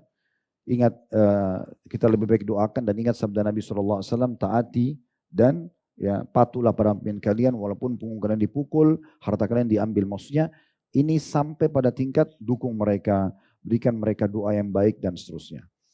Baik, setelah antum dengarkan ceramah Ustaz Abdurrahman, tadi antum juga singgung sempat dengar ceramah kami, kemudian antum kirim ke inisial Muhammad dan tanda kutip, lalu dia memurtadkan semuanya gitu kan. Di situ ada gejolak tuh ya. Iya. Puncaknya, endingnya antum, ini salah nih, terus ditinggalkan tuh kapan? Ya, makasih Ustadz sebelumnya mengucapkan selamat juga buat saudara muslimah kita yang baru memeluk agama Islam. Semoga Allah istiqomahkanlah beliau lah. Amin. Amin ya Rob. Memang puncaknya ketika saya banding-bandingkan Ustadz bahwa ternyata iya juga ya di negara ini Islam tuh berjalan gitu ya secara rukun-rukunnya tadi gitu ya. Kita kumpulin satu persatu apa segala macamnya. Nah sehingga bahwa kelogisan itu udah mulai muncul. Bahwa ternyata memang ya ini salah. Nah yang lebih mantapnya lagi ketika Ustadz Abdurrahman Ayub rahimahullah ta'ala ketika kok bisa-bisanya kalau memang ini salah tapi malah bergandengan sama BNPT. Bergandengan sama waktu itu kan pembasmian terorisme lah apa segala macamnya. Nah harusnya bertentangan dong. Iya. Ya kan harusnya begitu. Itu udah makin nalar bekerja gitu. Alhamdulillah Allah mudahkan fitrah saya gitu Ustadz. Nah sehingga oh iya ya. Kalau memang ternyata inilah berarti negara-negara kafir apa segala macam. Lah kok gandengan sama pemerintah untuk membasmi terorisme. Di ujung umur beliau gitu kan. Nah itu yang akhirnya makin mantap Ustadz. Bahwa ternyata wah ini gak benar. Nah ya balik lagi lah waktu itu. Makanya sempat mungkin kalau gak pernah ngeliat muka saya gitu Ustadznya sempat menghilang. Akhirnya saya kembali lagi ke Masjid Nurul Iman yang memang waktu itu sempat menghilang Ustadz. Gitu aja sih. Sempat dikafirkan gitu ya. Iya karena waktu itu kan ya balik lagi kan ngajinya kan kurang semangat. Wah ini cuma bahas mengenai fikih-fikih apalah segala macam saat itu gitu kan kita pengen lebih Tapi semangat. antum sudah tahu hadits Nabi ya, kalau seorang menuduh saudaranya muslim kafir maka akan kembali kepada salah satunya. Kembali lagi pada salah satunya. Berarti alangkah baiknya dalam memperbaiki tobat itu kita mengulangi syahadat. Karena sudah pernah mengkafirkan orang. Iya. Ini kan 2017 Ustaz. Loh bukan. Oh iya. Saya membahas secara hukum jauh lebih tenang. Iya. Jauh lebih tenang. Walaupun sudah berlalu karena prosesi mengkafirkan orang yang tidak sefaham ini itu akan memakan banyak sekali korban. Pemimpin-pemimpin dunia, jajaran pemerintahan, tadi antum bilang sampai orang tua antum sendiri ya kan. Iya. Guru-guru ini terlalu banyak. Dan hadits ini berlaku ini. Yang siapa yang mengatakan pada saudaranya muslim hai kafir maka kembali kepada salah satunya. Kalau yang satu tidak yang dituduh itu tidak pantas, berarti kembali kepada pengucapnya kan. Makanya kita ada pembaharuan syahadat di azan. Muadzin bilang asyhadu an la ilaha illallah, asyhadu anna rasulullah kan kita ulangi kan. Kita disuruh ikutin. Kita syahadat lagi pada saat tahiyat kan gitu. Kita syahadat pada saat selepas wudu kan itu. Sampai Nabi SAW motivasi siapa yang selesai wudu membaca 2 kalimat syahadat maka dibukakan pintu surga baginya. Dan seterusnya lah ya, itu semua hal yang perlu kita sisipkan ya kan gitu, supaya menyempurnakanlah kebaikan kita dalam mau beristiqomah di agama Allah ini. Amin. Ya, baik. Akhirnya antum meninggalkan ya. Di saat antum meninggalkan itu, apa ada teror atau iya. Iya itu 6 bulan hampir setahun bahkan. Bahkan saya pernah buat video ya, mungkin nggak tahu ini bisa dicontoh atau tidak gitu, karena memang gemes banget. Saya pernah ngupload di Instastory gitu terkait dalam hal ya ngapain sih masih di sini gitu. Jadi setiap posting apapun, nge-repost apapun, apa segala macamnya masih masuk. Kayak bilang bahwa ya Ki, padahal antum sebelumnya udah jalan yang lurus, yang benar, apa segala macam kayak begitu-begitu. Wah, bahkan ada beberapa kali juga dari antek-antek yang lainnya ngajak lagi, kembali lagi, ngasih syubhat-syubhat lagi. Itu, tapi sekarang udah enggak ya, waktu itu berjalan kayaknya bulan-bulanan sebetulnya. Nah itu terornya bukan yang arti yang dicari sampai didatengin rumahnya enggak, tapi DM. Itu syubhatnya mereka tuh luar biasa ya. Iya. Sampai pernah menasional juga berita tentang masalah lagu Indonesia Raya. Itu dibawa-bawa seakan-akan saya juga bagian dari mereka. Padahal kasusnya itu ada satu bapak yang kebetulan anaknya tidak mau ikut nyanyi. Pertanyaannya begitu. Tidak mau ikut nyanyi di upacara, saya sempat bilang ya udah jangan dipaksakan. Gitu kan. Itu langsung dikemas seakan-akan oh ini berarti melarang. Makanya waktu itu saya diundang sama Mas Deddy Kobusher untuk di podcast beliau, Ustaz, ini masalah Indonesia Raya mau diselesaikan enggak? Oke, silakan. Nah, beliau tanya semua itu. Alhamdulillah jutaan orang yang nonton waktu itu kan. Sebenarnya seperti apa Ustaz? Loh, saya bilang rasionalnya begini. Saya waktu itu ditanya kasuistik, kasus ya. Kasus seorang anak tidak mau ikut nyanyi kan gitu. Padahal saya bilang enggak usah nyanyi. Bukan saya larang lagunya, bukan saya larang dan mengatakan ini enggak boleh, itu kan lagu kemerdekaan. Itu bukan itu bahasannya. Kasusnya anak itu lagi enggak mood, enggak mau nyanyi. Saat itu, dan saya bilang sama Mas Dedi waktu itu, dan alhamdulillah masih ada cuplikannya di podcast beliau itu. Terus saya bilang, begini aja rasionalnya. Kalau seandainya saya bukan seorang ustadz, atau masalah ini ditanya kepada seorang psikiater. Dia bilang, misalnya seorang bapak bilang, anak saya lagi enggak mood untuk nyanyi Indonesia Raya. Masa dia bilang harus suruh, kalau enggak anti NKRI. Pasti kan dia bilang, secara kejiwaan dia akan bilang, oh ya jangan dulu nyanyi di saat itu. Mungkin lagi enggak mood. Nah itu loh jawaban saya. Tapi dipelintir karena isu mereka ini sangat kental, seakan-akan bagian daripada itu. Padahal sama sekali tidak, kan gitu. Itu hal-hal yang seperti itu. Kasus wayang yang sampai kemana-mana. Ya, itu di masjid ini itu dibahas. Kajian dosa besar yang ke-42 kalau nggak salah. Masalah patung. Di pertanyaan ada yang tanya, bagaimana kalau dalang mau tobat? Saya bilang tobat saja. Terus diapakan wayangnya? Saya bilang dimusnahkan. Dia pribadi. Kan dia sudah tobat. Terus mau diapain dibagi-bagi? Kan nggak mungkin kan. Saya jawab kasuistik. Tapi itu kadang-kadang orang tunggangin seakan-akan oh ini anti adat istiadat. Anti dari mana? Jadi saya tidak sama sekali punya. Kalau kita bilang wayang nggak boleh, harus dimusnahkan semua seluruh Indonesia, itu wajar. Berarti anti ini orang lagi bertanya dia tobat, dia pribadi mau diapakan? Ya sudah dia musnah. Masa dibagi-bagi dijual lagi kan nggak mungkin. Wah itu seakan-akan sudah kemana-mana gitu kan. Nah ini karena ada isu-isu begini sehingga akhirnya ustadz-ustadz pun dan dai yang menyampaikan pengajian seakan-akan dicurigai dan bagian daripada itu. Alhamdulillah kita pun sudah luruskan itu dan kita sudah berapa kali mengadakan ceramah termasuk di masjid kita ini bertepatan 17 Agustus untuk negeriku ya. Bagaimana kita menjadi warga negara yang baik, bagaimana kita memberikan hak pemimpin, bagaimana pemimpin harus memberikan hak masyarakat dan seterusnya lah. Ya, ini poin-poin penting juga yang harus kita hati-hati teman-teman sekalian. Oke, alhamdulillah akhirnya antum meninggalkan itu dan teror-teror pun sebenarnya tidak terlalu bermakna bagi antum ya. Betul, Ustaz. Mungkin sekarang kita pindah ke bahasan lain di dalam kehidupan antum nih. Karena antum punya ini podcast ya, kasih solusi gitu ya. Apa ini ceritanya? Kenapa bisa kepikiran ke situ? Tadi kan memang itu ada jiwa di situ ya. Iya. Tapi kenapa mau buat ini dan kenapa namanya itu? Dari mana muasal idenya nih? Itu. Sebelum itu izin Ustadz, saya mau bantu juga beliau. Kan tadi sempat dicoreng katanya beliau masih bagian dari itu ya. Untuk membantu itu, kalau memang beliau masih di situ, nggak mungkin saya ninggalin. Berarti kan saya harusnya nyaman aja di sini waktu itu kan. Tapi kan keluar, berarti kan ketidakcocokan saya sama Ustadz saat itu gitu. Makanya keluar dari, kan sempat rame masjid ini katanya tempat pengajian terorisme apa segala macam gitu kan. Nah, logikanya simpel gitu kan. Kalau memang misalnya itu bagian dari saya saat itu keyakinannya, ngapain gue cabut, mending gue di sini orang sama kok kita. Kan gitu poinnya. Dan kan juga di kajian berbeda antum, gitu. Ya, kajian antum dulu kan di Telegram dan sembunyi-sembunyi kan. Iya. Pakai tapi kita di Telegram. Enggak, tadi disuruh sumpah kan gitu. Iya, masuknya pakai 2 sumpah. Iya, kalau di sini live, transparan, lampu terang. Enggak ada yang tersembunyi. Silakan ditanya, silakan diteliti. Iya. Ribuan jam kajian kita semuanya bisa diteliti. Itu sih Ustadz. Ya. Makasih Ustadz. Nah, lahirlah podcast Kasih Solusi itu ada irisan sebetulnya selama saya di isi saat itu. Karena apa? Karena waktu itu merasa zolim ketika tahun 2017, 2018 kan saya punya sedikit usaha Ustadz.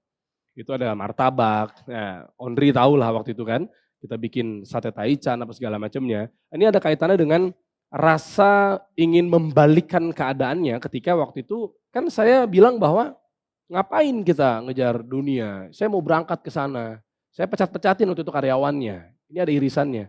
Ngapain kamu sana apa segala macamnya, sampai akhirnya ada yang dia mungkin cari nafkah tapi saya zolimi begitu aja. Saya udahi kontraknya, diputus kontraknya apa segala macamnya. Nah, itu berpikir bahwa berapa banyak orang-orang yang ingin mencari peruntungannya, karirnya apa segala macamnya, tapi saya mungkin tinggalkan begitu saja. Yang pertama, dan yang kedua adalah partner saya pun juga akhirnya jadi korban. Karena waktu itu kan, ini berpartner dengan waktu itu belum tahu ilmunya dengan non-muslim. Waktu itu partner saya saat itu di martabak. Berdekat-dekatan bermudah-mudah dengan non-muslim. Kan jadi masalah juga waktu itu. Nah akhirnya dia juga terpaksa harus kita udahi dan lain sebagainya. Itu waktu masih berfahami itu kan? Iya, karena kan di tahun 2017, 2018 apa segala macam. Tapi sekarang sudah tahu boleh muamalah sama non-muslim? Oh boleh Ustaz. Boleh Ustaz. Oke. Boleh Ustaz. Nah, dan yang lainnya saya kumpulkan, ternyata ada satu narasi atau benang merah yang membentuk bahwa gimana caranya membantu para orang-orang atau pedagang atau UMKM atau partner saat itu atau apapun itu yang saya punya saat itu skillnya tentang media. Nah itu berpikir bahwa saya punya skill media, waktu itu kan semangatnya kan juga salah satunya adalah kenapa jualan itu meskipun nggak salah dagang itu, tapi taunya emang boleh media ya. Hijrahnya bablas banget lah waktu itu Ustadz. Akhirnya udah tahu bahwa ternyata bermedia ini bisa. Nah terpikir bahwa gimana caranya mereka bisa dapat belajar sama orang-orang hebat di Indonesia, privilege yang saya punya saat itu Ustadz. Nah itu sesimpel itu baru kepikir kenapa enggak ilmu atau skill yang ada di media ini disalurkan untuk bantu orang. Berarti buka podcast ini karena skill di situ ya? Karena memang udah 15 tahun kan di dunia. Ya artinya itu skillnya di situ. Skillnya di situ. Sehingga lebih baik itu yang digunakan untuk mengedukasi masyarakat. Iya. Oke. Mungkin yang terakhir Akhi. Iya. Antum kan sekarang terlibat di pemerintahan ya. Iya. Ya, seperti apa ini? Sampai dari ISIS, taubatan nasuha tadi ya. Apa ini efek dari taubatan nasuha ini? Yang tadinya mungkin anti pemerintah ya. Iya, anti pemerintah sekarang malah masuk pemerintah. Gimana ceritanya nih? Ya, memang ketika berjalannya podcast Kasih Solusi umurnya 3 tahunan, ini merasa bahwa gimana caranya bisa berkontribusi lebih, bisa berjalan bantu program-program pemerintah yang akhirnya kita kan jadi melek ekonomi Ustadz. Nah ini kan sedihnya di Indonesia ini kan akhirnya sulitnya lapangan pekerjaan, akhirnya daya beli menurun, UMKM juga sulit untuk terbantu apa segala macamnya. Kita ada concern ke situ Ustadz. Dan minimal kan juga dapat insight dari orang tua juga mantan ekonom. Nah gimana caranya bisa kontribusi lebih, jadi media ini bisa media yang bermanfaat. Karena saya tahu juga dari beliau teman-teman yaitu sebaik-baiknya manusia adalah bermanfaat buat orang lain. Support program pemerintah apa segala macamnya. Nah, sempat waktu itu sebenarnya pemantiknya ketika Pak Presiden saat itu menjadi Kementerian Pertahanan. Nah, dan saya kan salah satu pemegang saham di Kasih Solusi kan Om Deddy Kobuzier. Kami berempat, saya, Halid, Renat, Deddy Kobuzier. Nah, di situ waktu itu sempat ada isu-isu keamanan negara, keamanan berpikir dan lain sebagainya, itu bisa saja nggak melulu dari internal kita, tapi disusupi dari asing. Oknum-oknum asing masuk ke dalam Indonesia. Indonesia itu tidak alergi dengan investasi asing. Nah gimana caranya ini dijaga. Nah kita lihat bahwa banyak juga platform-platform yang tiba-tiba masuk, bisa merusak bangsa kita, anak-anak kita, semudahnya scroll dan lain sebagainya. Nah itu pengen punya kontribusi lebih. Nah ternyata kami ini konten kreator itu ada satu panggilan lah ya, waktu itu dari salah satu kementerian, yaitu Kementerian Ekonomi Kreatif. Dipanggil, konten kreator yuk kita coba aturkan gimana caranya ini jadi lebih bijak. Memberantas hoax, jadi memelintir hal-hal yang tadinya mungkin orang yang nggak tahu faktanya, faktualnya era dipelintir apa segala macamnya. Jadi tujuannya untuk mengkanter platform dari luar atau memang mengedukasi orang dalam kita nih? Iya. Jadi dari luar kita nggak investasi asing, itu alergi tuh enggak. Tapi bahayanya dari luar itu tapi mungkin oknum-oknum ini bisa mencemarkan di negara kita. Saya ulangi karena memang kita penting ini bahasannya. Kalau memang pemerintah turun tangan dalam arti kata mengajak konten kreator dan teman-teman lah yang aktif di media untuk mengkanter platform-platform atau apalah media yang situs ataupun masuk dari luar negeri yang dikhawatirkan bisa merusak anak bangsa Iya, iya. atau merusak tatanan negara dari luar, itu bagus. Itu sangat luar biasa, semoga berhasil ya insya Allah. Amin. Tapi yang tidak kalah penting adalah di internal kita juga, Iya. karena sangat bebas orang hari ini detik ini bisa bisa buat Instagram sendiri, buat akun buat YouTube segala macam, lalu dia bebas berbicara segala macam karena menganggap negara kita demokrasi.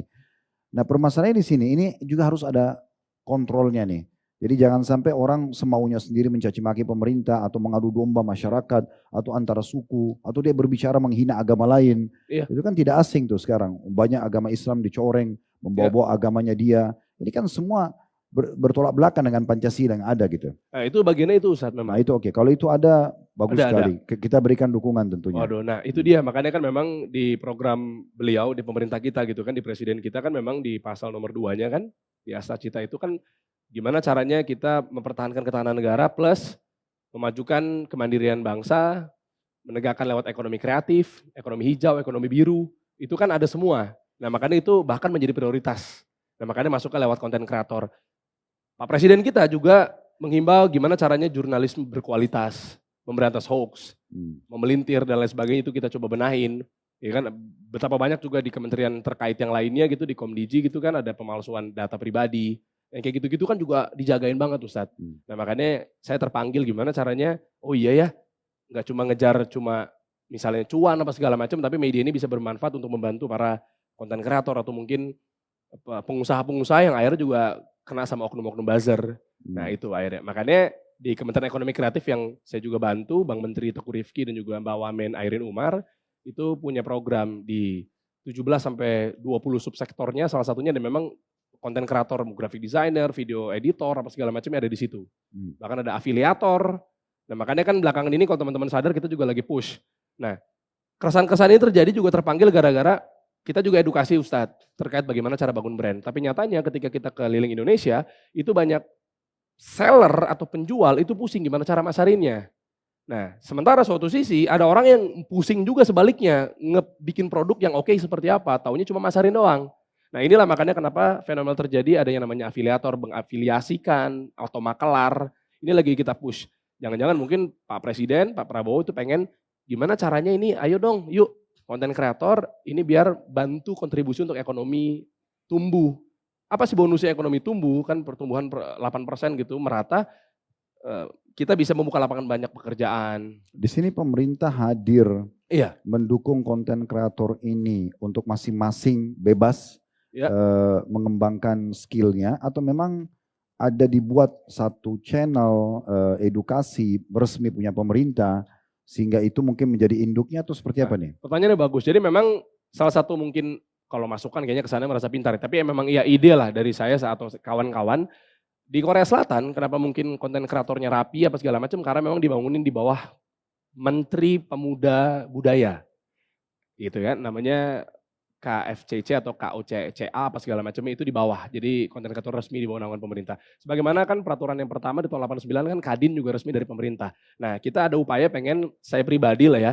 Niatnya gimana caranya bikin Kadin tapi versi konten kreator. Jadi lebih diatur, lebih rapi, lebih nggak sembarangan. Ya dan yang mulai masuk ke ranah-ranah mau ngadu domba. Ya itu. Apalagi antara agama ya, gitu itu. kan. Atau misalnya masuk ke ranah pribadi orang dan seterusnya ini sebenarnya harus segera ditanggulangi. Baik insya Allah mudah-mudahan sukses akhi. Amin. Baik itu adalah di program-program podcast atau bisnis ataupun di pemerintahan. Semoga Allah ikhlaskan niat antum. Amin, Allah juga bantu seluruh jajaran yang sudah Allah amanahkan sebagai pemimpin kita tentunya dari jajaran presiden sampai semua. Amin, tidak terkecuali agar Allah selalu teguhkan di atas kebenaran. Amin. Dan juga mempertahankan kesatuan dan persatuan kita tentunya. Amin. Dan mudah-mudahan negara kita selalu terjaga insya Allah dari mara bahaya. Subhanakallahumma bihamdika asyhadu an la ilaha illa anta astaghfiruka wa atubu ilaik. Wa sallallahu ala nabiyyina wa habibina Muhammadin wa alihi wa sahbihi wa sallam. Walhamdulillahi rabbil alamin. Wassalamualaikum warahmatullahi wabarakatuh.